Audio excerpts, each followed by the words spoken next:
ኖላዊ ሚዲያ የቤተ ክርስቲያን የሆነው በስመ አብ ወወልድ ወመንፈስ ቅዱስ አሐዱ አምላክ አንድ አምላክ በሆነ በአብ በወልድ በመንፈስ ቅዱስ ስም ሰኔ 24 በዚች ቀን አባ ሙሴ ጸሊም በሰማዕትነት ሞተ። ሰዎች ከገድሉ የተነሳ ይህን ቅዱስ ያደንቁታል። እሱ አስቀድሞ መንግሥተ ሰማያትን ገፍቷት ነበርና። እሱ በሥጋው ጠንካራ በሥራውም ኃይለኛ ነበር።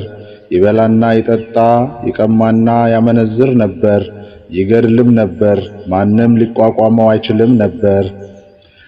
አንድ በግ በአንድ ጊዜ ጨርሶ እንደሚበላና አንድ ፊቀን ወይን ጠጅ እንደሚጠጣ ስለ እርሱ ተነግሯል። እሱም ፀሐይን ለሚያመልኩ ሰዎች አገልጋይ ነበረ። ብዙ ጊዜም ወደ ፀሐይ ያንጋጠጠ ፀሐይ ሆይ አንተ አምላክ ከሆንክ አነጋግረኝ ይል ነበር። ደግሞም በልቡ የማላውቅህ ሆይ ራስህን አሳውቀኝ ይል ነበር።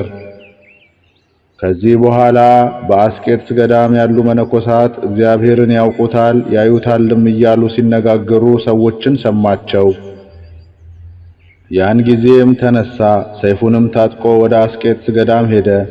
በደረሰም ጊዜ አባ ኤስድሮስን አገኘው። አባ ኤስድሮስም ፈራው። ሙሴ ጸሊምም እውነተኛውን አምላክ ታሳውቁኝና ታስረዱኝ ዘንድ ወደ እናንተ መጣሁ አለው። አባ ኤስድሮስም ወደ አባ መቃርስ ወስዶ አገናኘው። እሱም ተቀብሎ ሃይማኖትን አስተማረው። እንዲህም አለው፣ ታግሰህ የማስተምርህን ከጠበቅህ እግዚአብሔርን ታየዋለህ።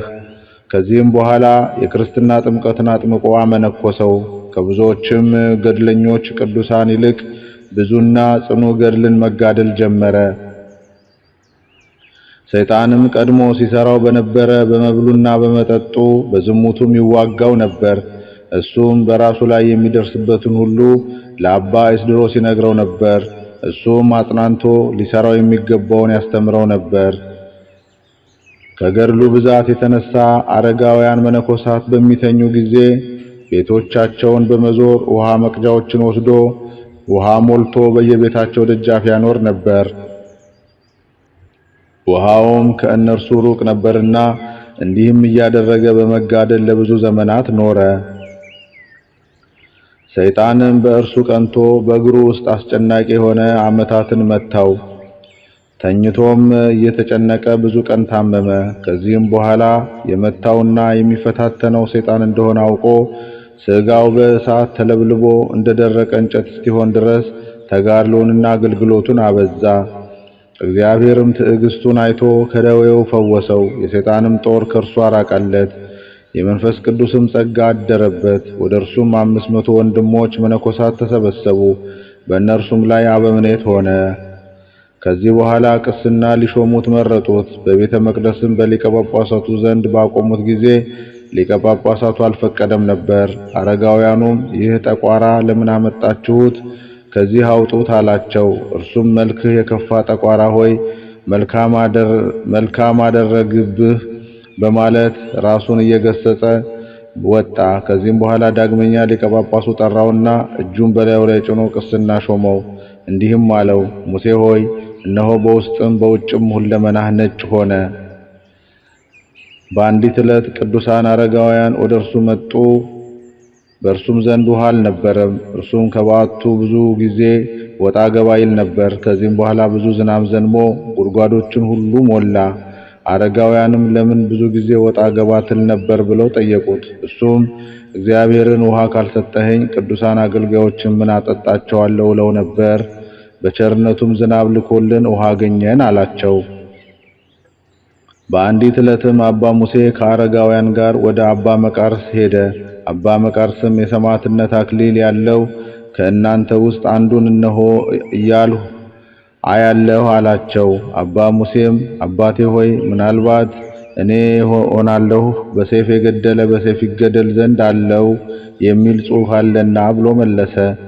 ከዚህም በኋላ የበርበር ሰዎች መጡ። አባ ሙሴም ከእርሱ ጋር ያሉትን መነኮሳት እነሆ የበርበር ሰዎች ደረሱ፣ መሸሽ የሚፈልግ ይሽሽ አላቸው። እነርሱም አባታችን አንተስ አትሸሽምን አሉት። እሱም በሰይፍ የገደለ በሰይፍ ይገደላል ስለሚለው የእግዚአብሔር ቃል እነሆ ይህችን ቀን ለብዙ ዘመናት ስጠብቃት ኖሬአለሁ አላቸው። ወዲያውኑም የበርበር ሰዎች ገብተው በሰይፍ ገደሉት። መሸሽ ስላልፈለጉ ከእርሱ ጋር 7 መነኮሳትም ተገደሉ። አንዱ ግን ከምንጣፍ ውስጥ ተሰወረ፣ የእግዚአብሔርን መልአክ አየ። በእጁም አክሊል ነበር፣ እሱም ቆሞ ይጠብቅ ነበር። ይህንንም ባየ ጊዜ ከተሰወረበት ወጣ።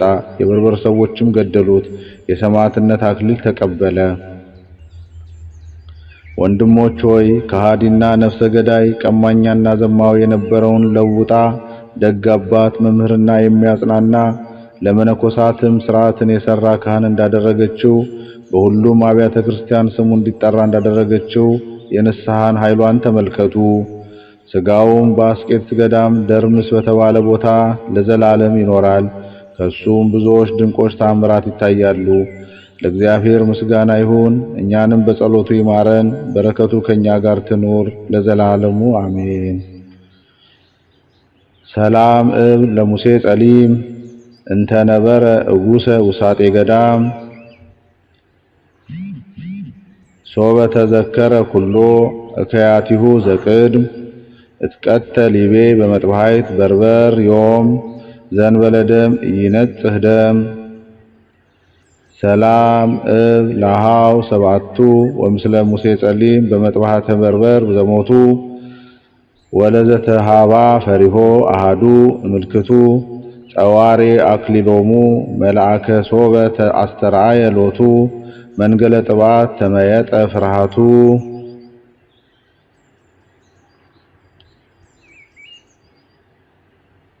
አንድ አምላክ በሆነ በአብ በወልድ በመንፈስ ቅዱስ ስም ሰኔ 25 በዚች ቀን ከ72 አርድእት አንዱ የጸራቢው ዮሴፍ ልጅ ሐዋርያው ይሁዳ በሰማዕትነት ሞተ። ዳግመኛም በዚህች ቀን ለአባቶች ሊቃነ ጳጳሳት 44ኛ የሆነ የእስክንድርያ ሊቀ ጳጳሳት ቅዱስ አባ ጴጥሮስ አረፈ።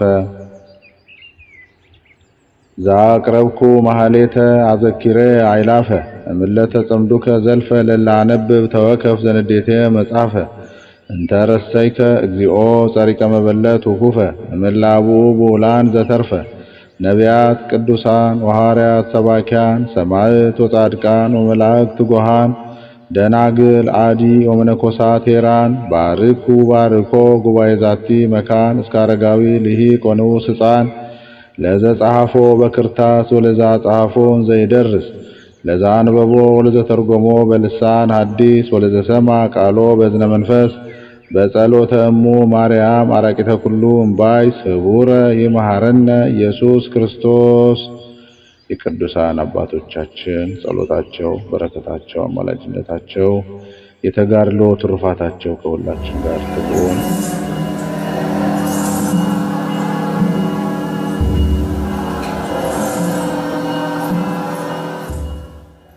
ኖላዊ ሚዲያ የቤተ ክርስቲያን የሆነውን ብቻ